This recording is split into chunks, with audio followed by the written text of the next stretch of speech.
Hallo ihr Lieben, willkommen zurück, willkommen zu Elianas Reise.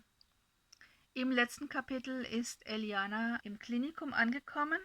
Sie hatte ein Personalgespräch mit Chuck und wurde Helvi zur Einarbeitung in der Pflege zugeteilt, mit der sie auch schon Freundschaft geschlossen hat. Und an der Stelle machen wir heute weiter.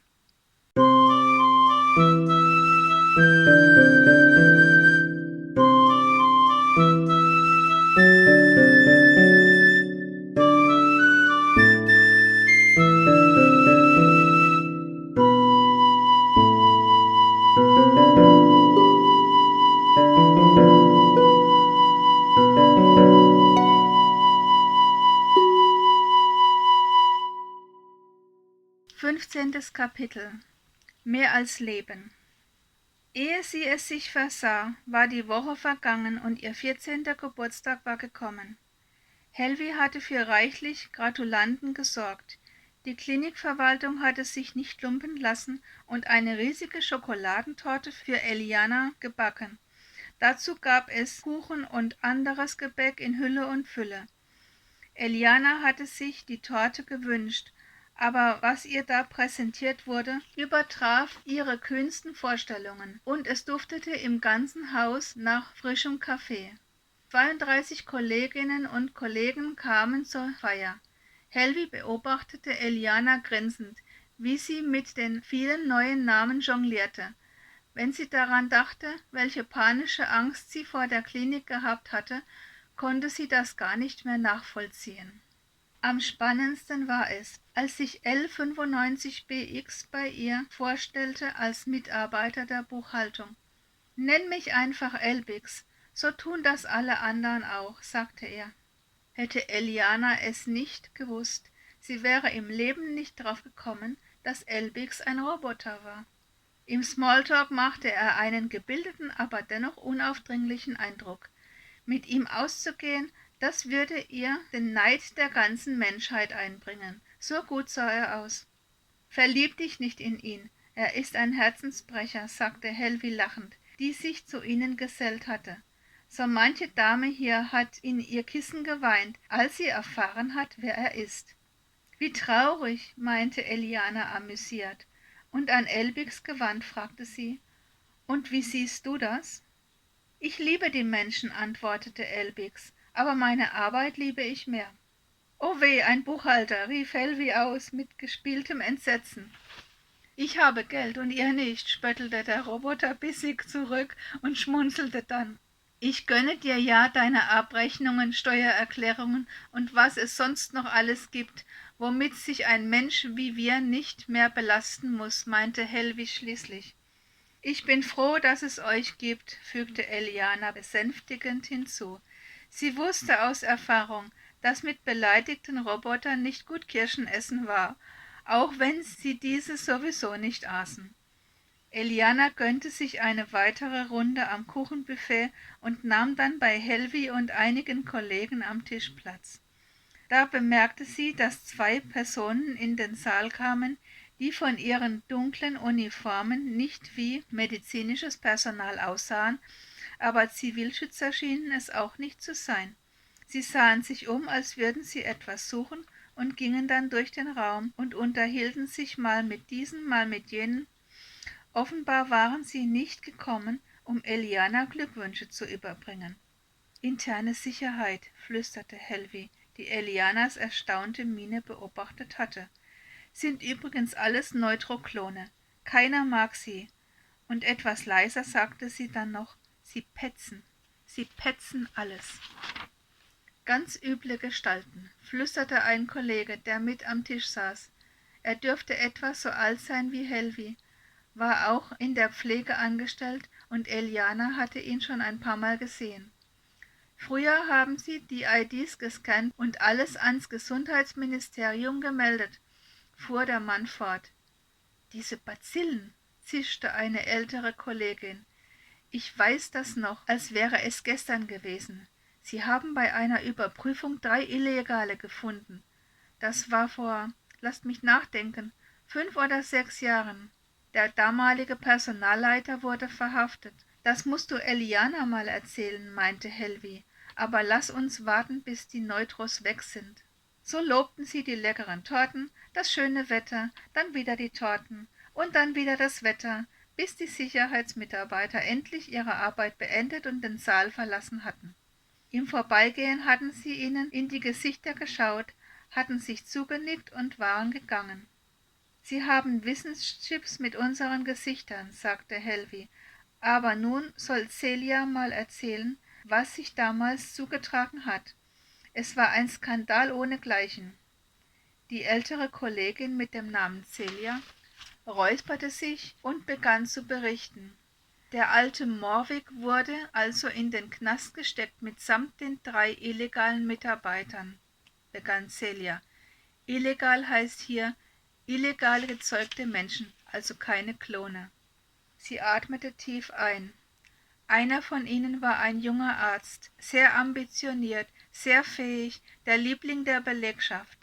Dann war es noch ein Pfleger, auch sehr jung, und eine Mitarbeiterin der Kantine. Eliana schien es fast so, als hätte Celia Tränen in den Augen. Dann fuhr Celia fort. Das gesamte Haus mit seinen 500 Mitarbeitern und Mitarbeiterinnen trat in den Streik. Chuck, den du vom Personalwesen kennst, war früher in der Ambulanz. Er nahm die Dinge in die Hand und verhandelte monatelang mit dem Gesundheitsministerium. Er brauste auf, dass man wegen reiner Formalitäten seine besten Kollegen verhaften würde und dass die Belegschaft entschlossen war, andere Jobs zu suchen und das Klinikum dicht zu machen. Celia lächelte triumphierend. »Du kennst ja das Leben in der Gemeinschaft, nehme ich an«, sagte sie zu Eliana gewandt. »Wenn du rausfällst, hast du nichts mehr, kein Essen, keine Wohnung, keine medizinische Versorgung.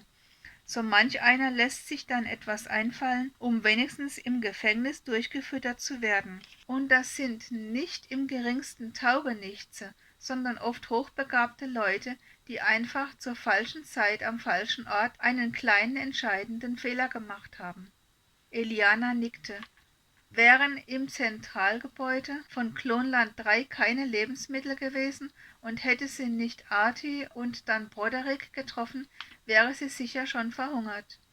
Jedenfalls, fuhr Celia fort, musste Chuck wohl ordentlich auf den Tisch gehauen haben, denn er konnte erreichen, dass die ID-Scans seiner Leute abgeschafft wurden.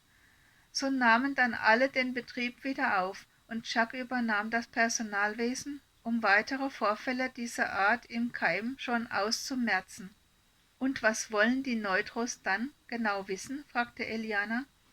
»Sie dürfen nur noch nachsehen, ob Fremde da sind, und diese Fremden dürfen sie auch scannen«, antwortete Celia.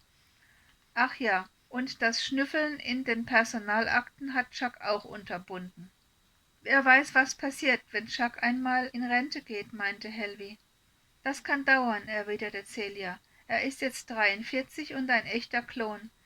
Er hat also noch 57 Jahre zu arbeiten und eine Lebenserwartung von voraussichtlich 120 Jahren.« »Ich habe davon gehört, wie lange die Leute inzwischen leben«, bemerkte Eliana.